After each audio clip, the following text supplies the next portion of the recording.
안녕하십니까. 한강리지 부동산 대표 나은성입니다.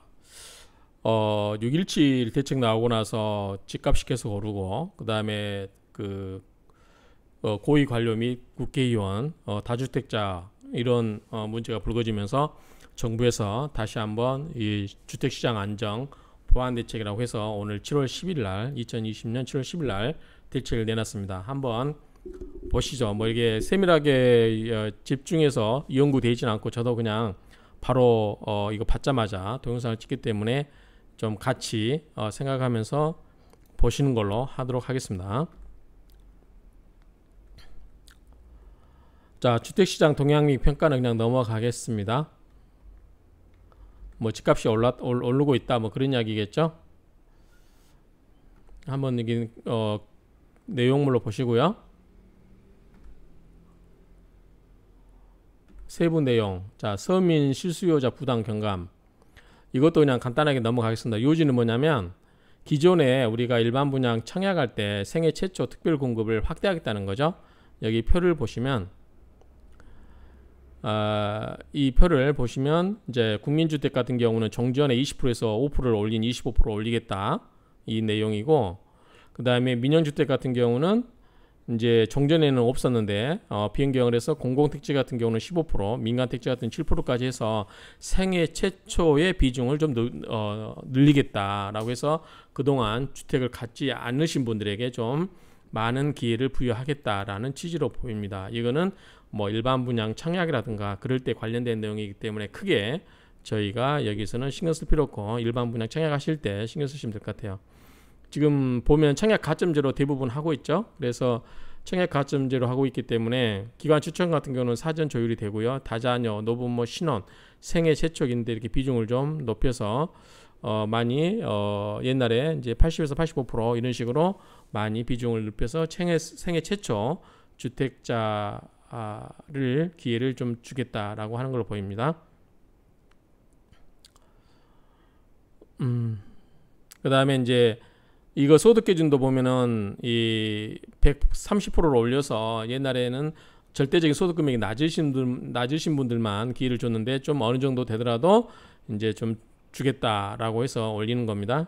여기 그냥 넘어가시면 되고요. 신혼부부, 도시근로자 뭐 다 이거 나중에 보실 때 보시면 될 것 같아요.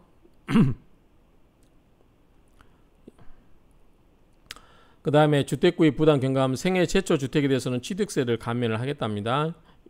1억 5천 이하는 100%, 그 다음에 3억 이하 수도권은 사업 같은 경우는 취득세를 좀 낮춰줘서 생애 최초 주택을 구입하신 분에게 혜택을 좀 주겠다라고 하는 거고요. 그 다음에 서민 부담 경감을 좀 완화시키기 위해서 중저가 주택 재산세율을 좀 인하하겠다라고 하는 거고요. 그 다음에 사전 분양 물량을 대폭 확대해서 현재 9,000호에서 여보 3만호 이상으로 하겠다. 그 다음에 서민 실수요자 소득 기준에서 현재 LTV DTI를 10%로 우대한다. 현재는 LTV가 40% 돼 있죠? 한번 보시면 40%인데 10%를 우대한다는 것은 더 10%만큼 더 해주겠다는 거죠.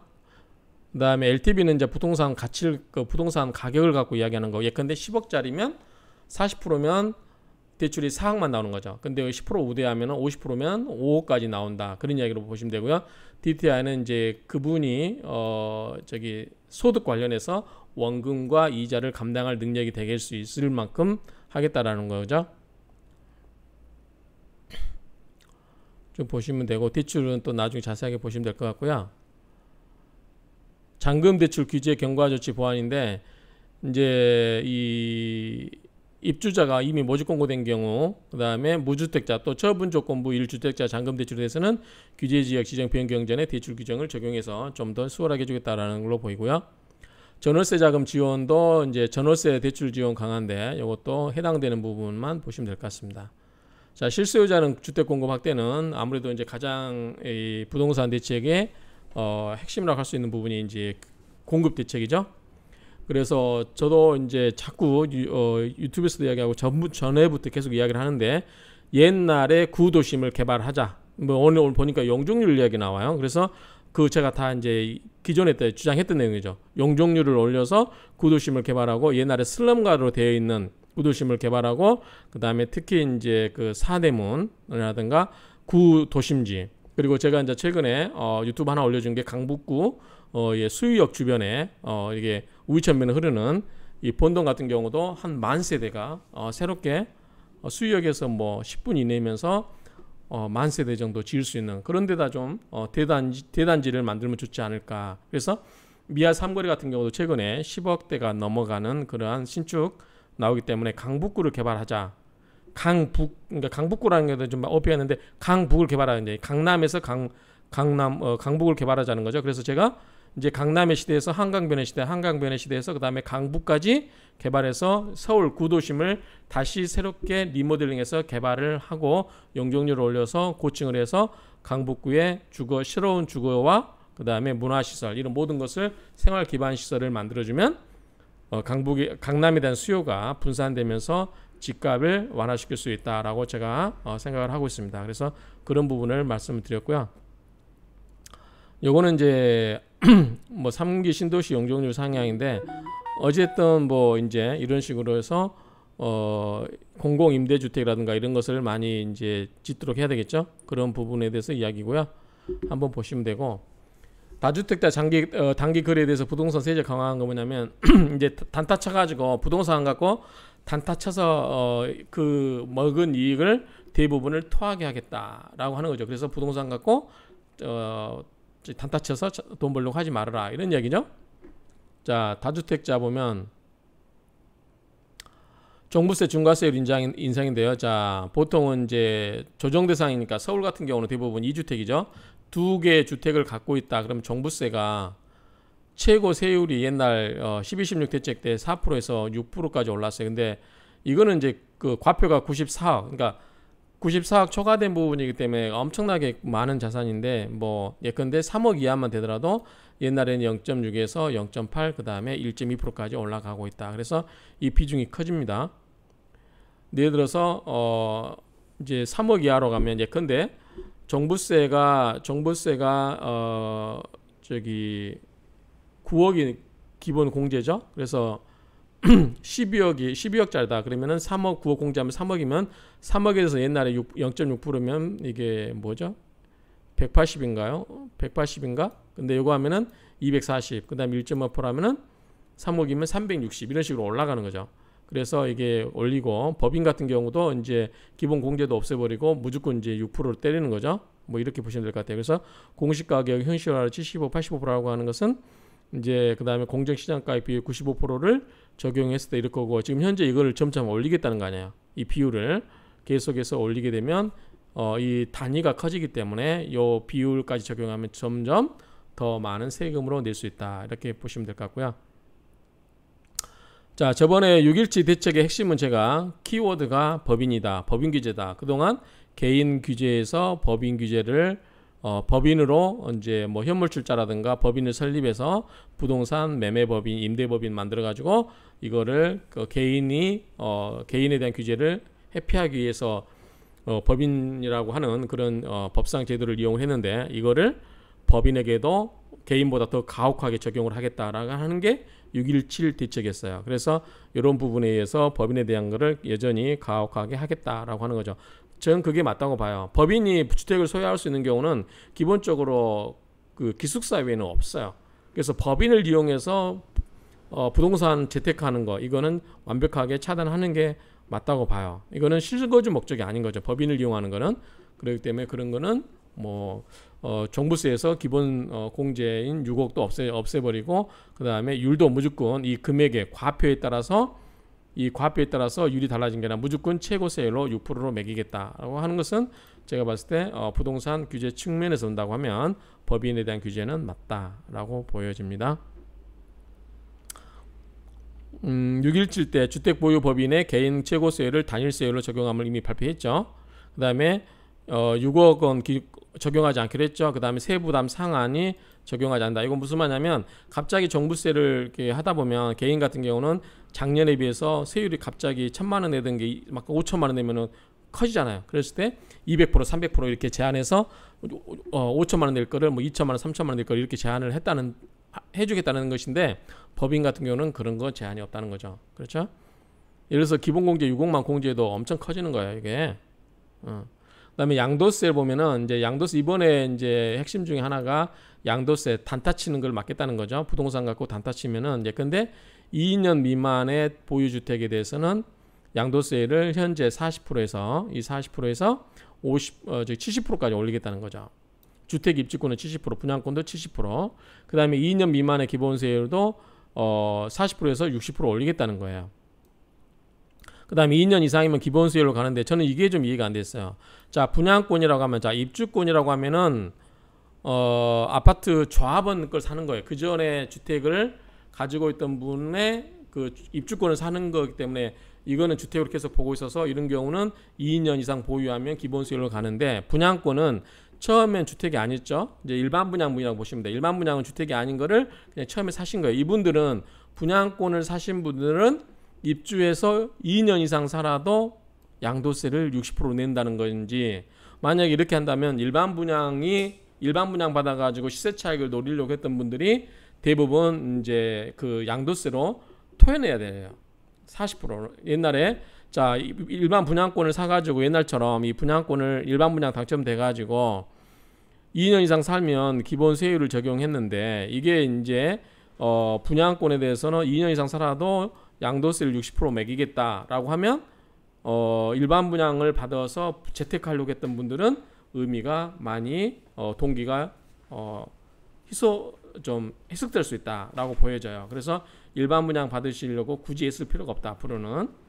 그렇고 일반 분양 받아서 돈 벌려고 하지 말아라, 이런 정부의 강한 메시지로 보여집니다. 그 다음에 다주택자 중과세율 인상인데, 중과세율 인상은 자, 현재는 2주택 같은 경우는 기본세율에다가 10%였죠. 그런데 20%로 올리고요. 그 다음에 3주택은 20%였는데 30% 올립니다.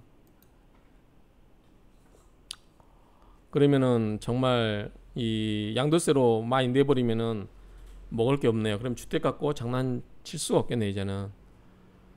이번에 핵심은 제가 봤을 때 이 분양권, 일반 분양 받으신 분들이 2년 이상 살아도 60% 양도세를 낸다라고 하면은 일반 분양에 대한 큰 메리트가 없어지지 않을까. 실제로 실투자자만 거기서 주택, 무주택자, 아까 생애 최초 주택은 많이 올려줬잖아요. 민양 같은 경우는 5%, 공공 같은 경우는 뭐 15% 뭐 이렇게 올려줬잖아요.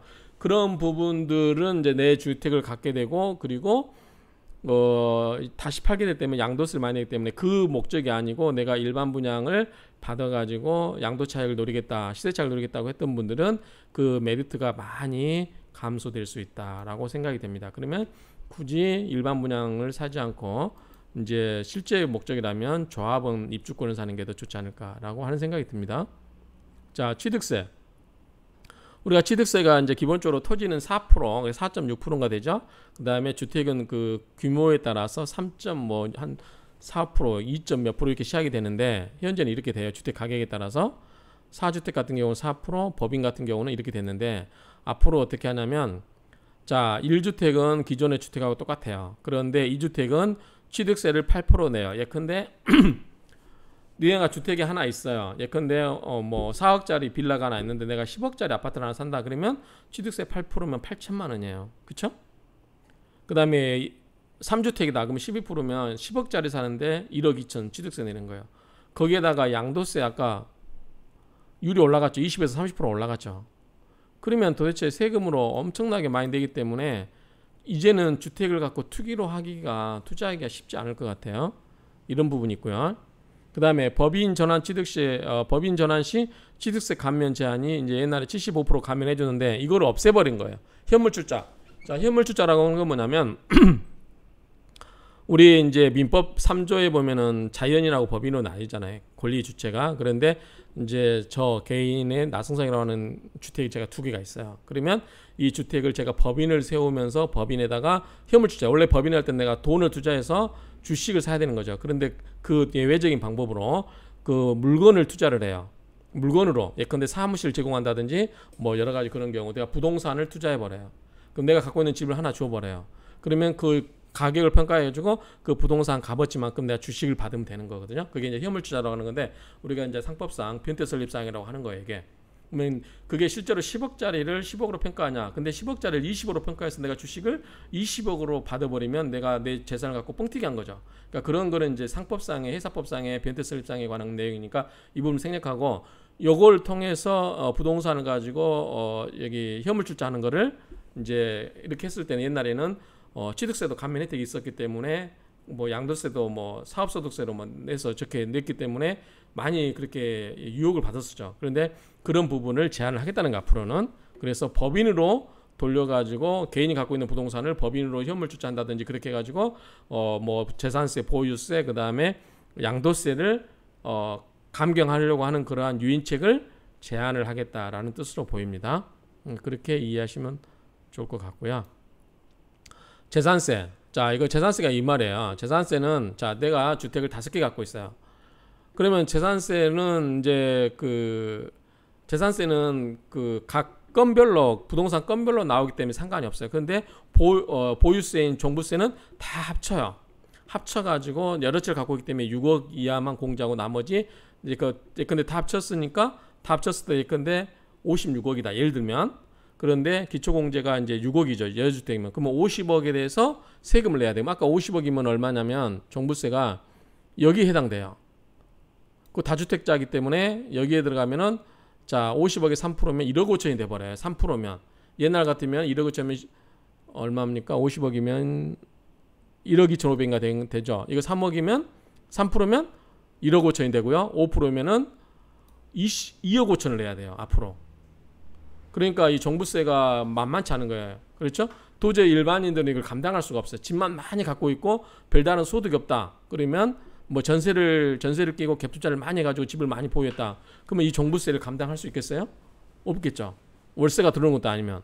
그러니까 그런 개념으로 이해하시면 돼요. 그렇기 때문에 이 재산세를 이제 그렇게 법인으로서 회피하던 거를 앞으로는 또 뭐가 있냐면 신탁을 해버려요. 내가 A라는 사람이 B라는 사람한테 신탁을 하면 소유권을 넘기는 거예요. 실질적인 내부 관계에서는 제가 이제 위탁이죠. 내가 위탁을 시키고 상대방은 수탁 받을 수자. 나는 위탁할 때 맡길 위자고 위임한다 할 때 그럼 나는 위탁자도 상대방은 수탁자가 되는데 그 부동산의 등기부상은 누구다? 수탁자 명의로 되어 있어요. 그러면은 국가에서 세금 매길 때 부동산 등기부에 나와 있는 그 사람한테 매기다 보니까 위탁자 실제로는 누구 거예요? 제 거잖아요. 제 거가 여러 개 있으면서 세금을 많이 내는 걸 어떻게 된다?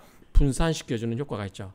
그 사람 예컨대 집 없는 친척들한테 하나씩 막 이게 맡기는 거예요. 수탁을 그러니까 수탁 제도를 이용해가지고 아니면은 뭐 여러 가지 이제 뭐 법인에다 해가지고 수탁을 하는 경우도 있고요. 여러 가지 이제 목적이 있겠죠. 그럴 경우에 결국은 뭐다? 이거는 세금을 회피하게 한 것이다라고 이해하시면 돼요.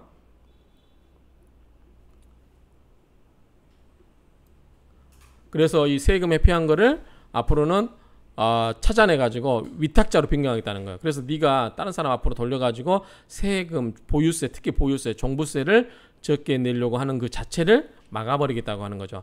원래 원상복귀시켜서 네가 원래 법리상으로는 수탁자인 그 사람이 권리자이고 소유자이기 때문에 그 사람에 대해서 세금을 매기는 게 맞아요. 그러면은 2개, 5개 주택이더라도 네 사람한테 쪼개버리면 나는 1주택에 대한 세금만 내면 되는 거예요. 그러면 종부세를 거의 안 내거나 적게 내겠죠. 그런데 5개가 내가 나한테 다 했다면 나한테 종부세가 어마어마하게 내릴 수도 있죠.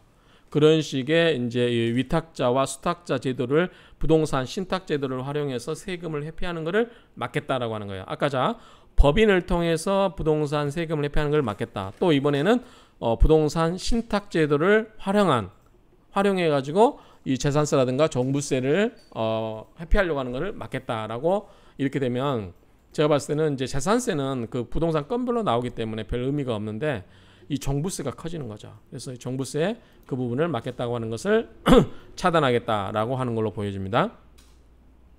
자, 임대사업자를 한번 보겠습니다. 임대사업자, 임대등록제도가 이제 우리가 단기 4년짜리가 있고 8년짜리 공공임대가 있죠. 장기임대. 그런데 자, 4년짜리는 앞으로 무조건 폐지하겠다는 거예요. 그러면 8년짜리만 남겠죠. 근데 8년짜리에서도 뭐다? 아파트 장기임대는 폐지하겠다는 거예요. 그러면 아파트가 아닌 게 뭐가 있어요? 단독 있죠. 다세대, 다가구, 그 다음에 빌라 이런 거 있잖아요.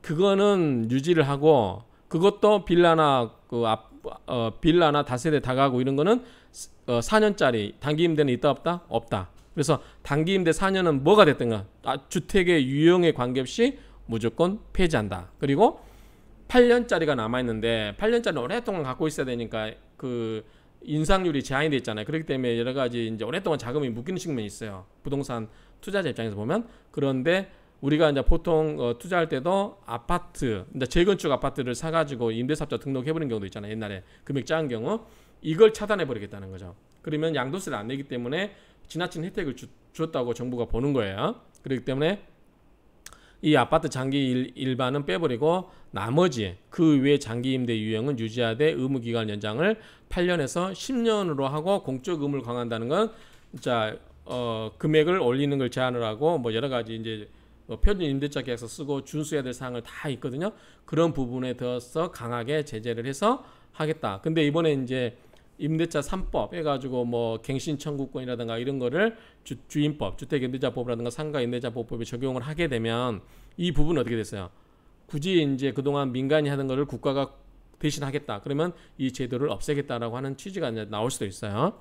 그래서 현재 여기 결론을 말하면 자 4년은 무조건 폐지. 그 다음에 8년짜리는 10년으로 가고 거기에서 8년짜리가 10년으로 가는데 거기에서 아파트는 무조건 폐지한다. 그러니까 아파트 투자를 하지 말아라. 아파트 임대사는 이제는 안 된다. 이렇게 정리하면 돼요. 그래서 빌라라든가 다가구 이 정도 정리가 그 정도가 임대사업자가 될 것 같다. 그래서 이제 다가구 빌라 이런 거는 재개발 지역이 아니면은 시세가 크게 오르질 않거든요. 그렇기 때문에 이제 부동산 투기 염려가 없다. 오히려 아파트 같은 경우는 굉장히 시세 차익을 많이 벌일 수 있기 때문에 그런 부분에서 정부가 규제를 해서 핀셋 규제를 한 거 아닌가 이렇게 보여집니다.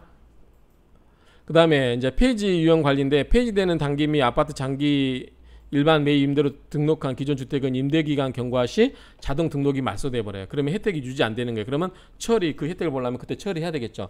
그 외에 나머지 다가구라든가 단독을 사가지고 오랫동안 갖고 있는 거는 이걸 이제 유지해주겠다. 그런데 부동산 투자자 입장에서는 이거 할 필요가 없죠. 내가 낡은 아파트 단독주택 그러니까 단독이라든가 다가구 사가지고 임대사업 하는 거는 큰 메리트가 없어요. 월세가 많이 나오는 것도 아니고 그 다음에 가격이 시세 차익이 뛰지도 않아요. 별로 낡은 지역에서 뭐 단독주택 지역에서 의미가 없어요. 빌라 같은 거 사가지고 크게 오르지도 않고요. 이제 우리가 사는 거는 그게 재개발 지역이나 아파트 재건축인다고 하면 그 월세보다 시세 차익이 훨씬 컸거든요. 1년에 막 몇 억씩 올라간다고 가정하면 그러니까 그런 거 못하게 하고 이런 건 풀어주겠다고 하는 거예요. 근데 아파트 투자 입장에서는 이게 큰 메리트가 없죠. 그 대신 이제 노후에 이제 이거를 하면서 내가 용돈을 벌겠다고 하신 분한테는 의미가 있지만 옛날처럼 거기에서 아파트 시세 차익을 얻을 수 있는 게 크지 않기 때문에 큰 메리트는 없다라고 보여지기 때문에 점차적으로 임대사업자도 점점 그 혜택이 축소되고 있다라고 보여져요. 그리고 이게 이제 소급 입법을 걱정하신 분 있는데 우리가 이제 우리 소급 입법 금지 원칙이라는 게 있어요. 법의 대원칙입니다. 일반 원칙에. 그래서 기존에 혜택을 주고 있었는데 나중에 법으로 만들어서 사후에 법을 만들어서 소급해서 앞으로 가서 그 있던 혜택을 없애겠다라고 하는 것은 우리 법의 대원칙인 소급 입법 금지 원칙이라는 그 헌법상의 그런 가치가 있거든요. 그렇기 때문에 그거는 적용이 되지 않을 거다. 저는 그렇게 이야기했는데 역시 이번에도 그거는 할 수가 없겠죠. 만약에 한다면 이거는 위헌 법률이 될 수도 있어요. 그러니까 그거는 이제 하지 않고 앞으로 기간이 만료된 다음에 그 혜택을 없애고 하는 것은 그건 소급법이 아닌 거죠. 그러니까 이거는 정부에서 봤을 때 그 법 위반 논란 소지는 없앤 것 같아요. 헌법 위반이죠. 그 다음에 임대기간 종료 전에도 자진 말소 희망시 공적 의무 준수한 적법 사업자 안에서 자발적인 등록 말소를 허용한다. 이거는 뭐냐면 팔고 싶으면 팔아라 이거지. 진짜 결론은 그거 같아요. 팔고 싶으면 팔아라.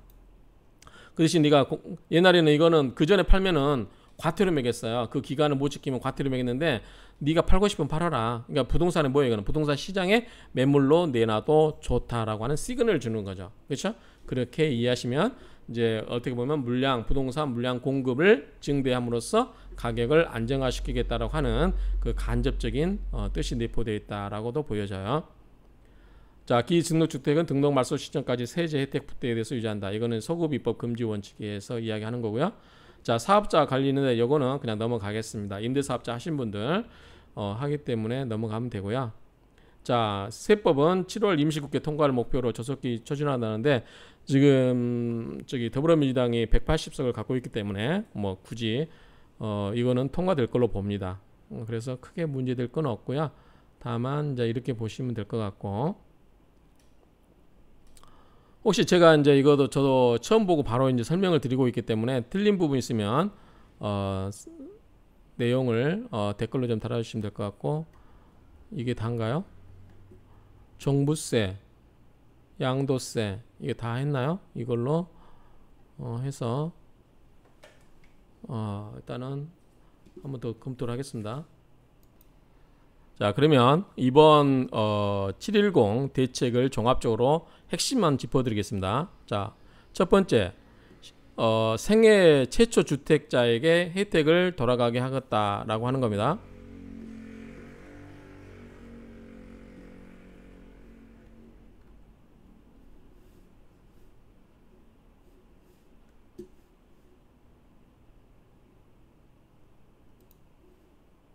마우스가 안 움직여?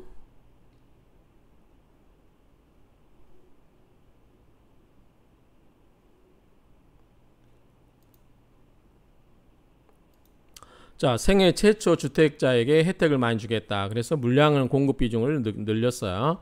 이 정도 이제 공급 측면에서 수요 측면에서 이렇게 했고, 그 다음에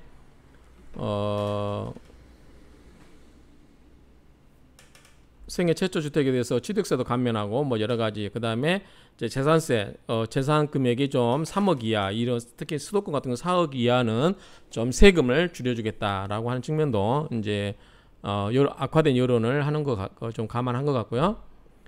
그 다음에 이제 LTV, DTV도 서러운 게 왜냐면 이제 그 주택 사기가 힘들다, 대출이 안 되기 때문에. 그래서 그런 서민 실수요자들에 대해서는 소득 기준 규제를 LTV하고 DTI를 10% 우대해 주겠다. 그래서 뭐 기존에 40%에서 50% 올리는 그런 방안이 나왔습니다.